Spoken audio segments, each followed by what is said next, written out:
Europe 1, Pierre de Villeneuve, Raphaël Duchemin. Bruno Le Maire est intervenu ce matin chez nos confrères de France Info. Le ministre de l'économie, Pierre, a fait un diagnostic de l'économie en ce 24 mars. Avec la croissance française qui va être bien inférieure à ce qui était prévu dans le budget rectifié, Bruno Le Maire s'attend à un recul d'au moins 1% pour cette année, mais ça pourrait être pire. Chaque semaine qui passe impacte encore plus la croissance, selon le ministre. Et c'est vrai que chaque jour, la situation est plus compliquée pour de nombreuses entreprises et pour les salariés confinés ou contraints d'aller travailler parce que leur entreprise ou leurs entreprises d'ailleurs sont ouvertes. Emmanuel Dutheil, le ministre de l'économie, a précisé ce matin les mesures du gouvernement. Il n'a d'ailleurs pas hésité à comparer cette crise sanitaire à celle de 29. Oui, le gouvernement veut que les entreprises récompensent les salariés qui vont chaque jour au travail. On pense à la grande distribution, mais pas seulement. Du coup, le gouvernement a décidé de simplifier l'octroi de la prime dite Macron de 1 000 €. Vous vous en souvenez peut-être, c'est cette prime défiscalisée qui avait été accordée après la crise des Gilets jaunes. Mais notamment, du côté des petites entreprises, cette prime était conditionnée à la mise en place d'un accord d'intéressement. Là, le gouvernement suspend cette obligation et lance un appel aux entreprises. Attention à limiter les dividendes aux actionnaires pour privilégier avant tout les salariés. Pour ceux qui ne peuvent pas aller travailler, l'activité partielle bondit chaque jour. 730 000 salariés sont déjà concernés. Pour les entreprises, le gouvernement a précisé ce matin son dispositif de prêt garanti par l'État pour toutes les sociétés qui sont en difficulté. Tout est fait pour que ce soit simple et rapide, mais gare aux mauvais payeurs ou aux fraudeurs. Les entreprises qui seront prises en défaut en matière de délai de paiement de leurs fournisseurs n'y auront pas le droit. Merci Emmanuel Dutheil. Bonjour Thierry Laborde. Bonjour à tous les deux, bonjour à vos auditeurs. Merci d'être en direct avec nous sur Europe 1, directeur général adjoint de BNP Paribas. Sur ces prêts garantis par les banques pour les entreprises, comment est-ce que ça va se passer ?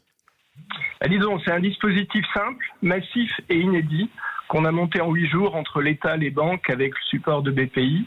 L'idée, c'est d'offrir à toutes les entreprises, sans exclusion, 3 mois de chiffre d'affaires, sans remboursement pendant 1 an, avec la possibilité de l'étaler jusqu'à 5 ans ensuite, après 1 an.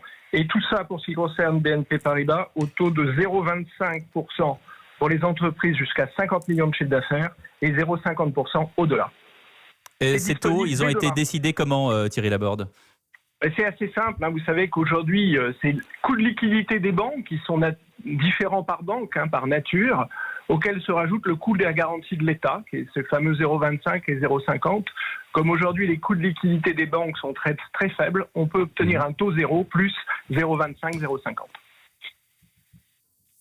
On est sûr que, vous savez, il y a toujours des histoires de délais, de marche à suivre, de mode d'emploi pour les entreprises qui nous écoutent, qui vont faire appel justement à vous pour se protéger. Est-ce qu'on est sûr que tout va bien se passer, si j'ose dire ? Alors, si vous voulez, tout ça repose sur une mobilisation des réseaux bancaires qui est exceptionnelle, et je tiens à le dire, nos collaborateurs, c'est vrai chez BNP Paribas, c'est vrai chez toutes les autres banques, sont là pour leurs clients. On est en formation quasi 24/24 depuis 48 heures avec toutes les équipes. C'est des centaines de milliers de collaborateurs qu'il faut former en 48 heures pour que le process soit compris et soit disponible demain. Donc on l'a voulu simple, les équipes sont mobilisées. Le petit conseil que je pourrais donner, c'est qu'on ne se précipite pas tout de suite. On va traiter les entreprises qui sont les plus à court de trésorerie, mais on les traitera toutes, puisque c'est un véritable pont aérien de cash qui est déterminé. Il y a 300 milliards de possibilités de garantie par l'État. C'est le tiers de l'encours du stock de crédit à toutes les entreprises en France. C'est considérable. Donc un message très simple, il y en aura pour tout le monde, il n'y aura pas de rationnement. Mais on va traiter bien sûr l'urgence des entreprises qui sont les plus à court de trésorerie d'abord. C'est-à-dire, quel est le critère d'urgence ? Le critère d'urgence, c'est l'entreprise qui ne peut plus payer ses fournisseurs parce qu'elle n'a plus de cash.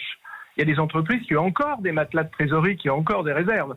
Pour celles qui n'en ont plus, on va traiter tout de suite. Vous voyez, le commerçant dont le commerce est fermé, plus rien ne rentre, il a de toute façon des charges à payer. On va traiter en urgence ce cas-là. Et ça, dès demain, dans tous les réseaux bancaires en France. Et pardonnez-moi cette question, mais la BNP Paribas, comme la Société Générale, comme le LCL, vous allez tenir ? Parce que déjà, on sait que les banques sont impactées, que la banque de détail ne fonctionne plus parce qu'il y a une concurrence avec la banque en ligne. Est-ce que vous tenez ? Oui, je pense. On a mobilisé toutes les équipes. Je vous assurer qu'elles sont dans une volonté de réussir ce défi assez exceptionnel. On a simplifié beaucoup de processus. Le digital va nous aider. On va digitaliser beaucoup de choses. On l'a fait en 48 heures. La BPI a fait un énorme travail aussi. Et je voudrais insister là-dessus. C'est une collaboration entre l'État, les banques et la BPI exceptionnelle. Et la France est le premier pays à être opérationnel en Europe pour la mise en œuvre de ce type de crédit de trésorerie pour aider les entreprises. Vous voyez, c'est très simple. J'ai 3 mois de chiffre d'affaires qui ont disparu. Eh bien, le prêt va compenser les 3 mois de trésorerie qui auront disparu. Et après, l'entreprise a jusqu'à 5 ans. Dans un an, elle ne va rien rembourser pendant un an et elle aura jusqu'à 5 ans pour étaler ce remboursement.